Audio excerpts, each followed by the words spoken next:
Good morning. Welcome to Market Today by ECTRA Arulrajhan. Today is 20th December 2022. ஒவ்வொரு நாளும் நம்ம வந்து pre market information உங்க கூட ஷேர் பண்ணிக்கிறோம். இந்தியோட தகவல்களை பார்க்கலாம்.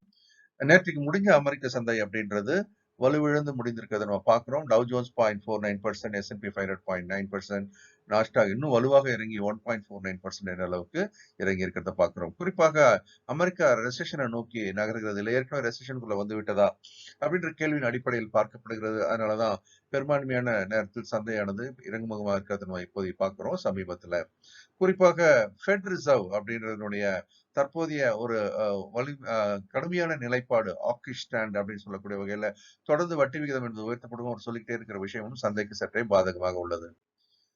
இதை ஒட்டி ஆசிய சந்தைகள் இன்னைக்கு பார்க்கும்போது அமெரிக்க சந்தையினுடைய அந்த இறங்கு முகமான நிலை ஆசிய சந்தையிலும் தொடர்வதாக பார்க்கிறோம்.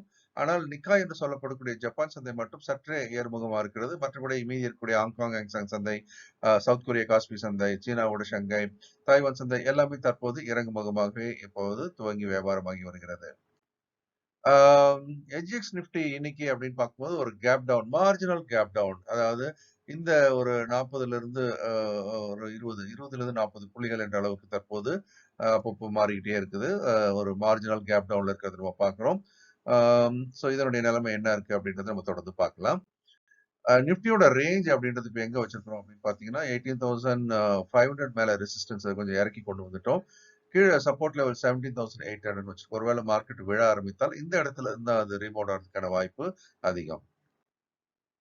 மேக்ரோ எக்கனாமிக்கல் ஃபேக்டர்ஸ் அப்படின்னு நம்ம பார்க்கும்போது 10 இயர் யூஎஸ் பாண்ட் ஈல்டு அப்படின்றது 3.5 இருக்கு. 3.5, 3.59, கொஞ்சம் மார்ஜினலி அப் அப்படின்னு நம்ம பார்க்குறோம். டாலர் இண்டெக்ஸ் அப்படின்னு பார்த்தீங்கன்னா 104லேருந்து 104.77 என்ற அளவிற்கு கொஞ்சம் ஏறுமுகமாக இருக்கிறது. இது ரெண்டுமே சந்தைக்கு பாதகமான அம்சமாகும். பிரண்ட் குரூட் தொடர்ந்து வந்து அந்த 80, 81 இந்த ரேஞ்சில் வியாபாரம் ஆயிட்டு இருக்குது பார்க்குறோம். கோல்டு வந்து அந்த $1,800 உடைச்சு கீழே வந்த பிறகு தற்போது மெல்ல மெல்ல இறங்கி வர்றதை நம்ம பார்க்கிறோம். $1,706 பெர் அவுன்ஸ் அப்படின்ற நிலையில் தற்போது வியாபாரமாகி வருகிறது. யூஎஸ்டி ஐஎன்ஆரும் பெரிய மாற்றம் இல்லை. அந்த $82 50 காசுல இருந்து $82 70 காசு இதுக்குள்ளவே 20 பைசாக்குள்ளே மேல கீழே தற்போது நகர்ந்து வருவதை பார்க்கிறோம். எஃப்ஐஸோட நிலைமை என்ன அப்படின்னு பார்க்கும்போது தொடர்ந்து அவங்க செல்லர் தான் இருக்கிறாங்க. என்ன ஒண்ணு, முன்னாடி வந்து இப்போ 1,900 கோடி இது மாதிரி ஒரு 2,000 கோடி கிட்ட நகர்ந்தவங்க இப்போ வெறும் 538 கோடி மட்டும் நேற்றுக்கு விட்டுருக்காள் என்பதும், ஏற்கனவே அதுக்கு இணையாக டிஐஎஸ் என்று சொல்லக்கூடிய டொமஸ்டிக் இன்ஸ்டிடியூஷன் இன்வெஸ்டர்ஸ் 687 கோடிக்கு வாங்கியிருக்கிறதும் சமன் செய்துள்ளதை நம்ம பார்க்கிறோம். கேண்டில் ஃபார்மேஷன் அப்படின்னு பார்க்கும்போது நேத்திக்கு ஒரு புல் கேண்டில் ஃபார்மேஷன் வந்திருக்கிறது. இது வந்து ஒரு ரிவர்சலா இப்ப நடக்கிறத பார்க்கிறோம்.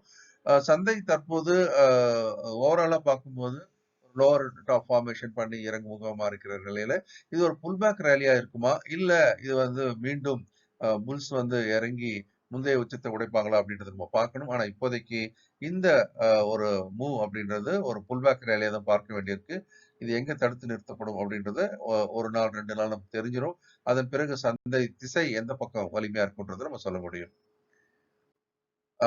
நிஃப்டியோட லைவ் அனாலிசிஸ் அப்படின்றது நம்ம 11 மணிக்கு யூடியூப் சேனல்ல எக்ட்ராவோட தமிழ் யூடியூப் சேனல்ல பண்றோம். அன்னன்னைக்கு பணம் பண்ணுவதற்கான வாய்ப்புகள், நேற்றுக்கும் ஒரு நல்ல நல்ல வாய்ப்புகள் அடையாளம் பார்த்தோம். அதை நீங்க பார்க்கலாம். ரெக்கார்டிங்கும் அவைலபிளா இருக்கு, அதையும் பார்க்கலாம். இந்த நாளும் இனிமையான நாளாக இருக்க என்னுடைய மனமார்ந்த வாழ்த்துக்கள்.